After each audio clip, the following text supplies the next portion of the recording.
நம்ம இந்த தேசத்துல பிறக்கிறதுக்கும் முருகனை சொல்றதுக்கும் எத்தனை ஜென்ம புண்ணியம் எடுத்தமோ தெரியல முருகான்னு சொல்றதுக்கு. அப்படி பல புண்ணியம், பல கோடி ஜென்மத்துல பண்ண புண்ணியம் தான் அருணகிரிநாதர் முருகப்பெருமான் தேர்ந்தெடுத்தது.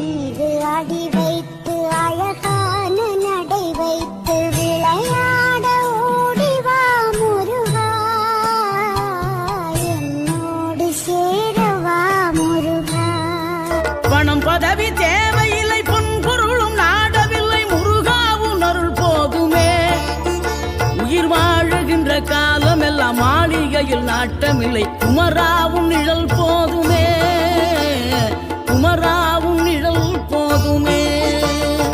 ஆறுபடை வீடும் அருள் வழங்கும் முருகா, அருகே நீ ஓடோடிவா. மூவிரண்டு முகம் சொலிக்க 6 கரங்களுடன் ஆதரவு தர ஓடிவா.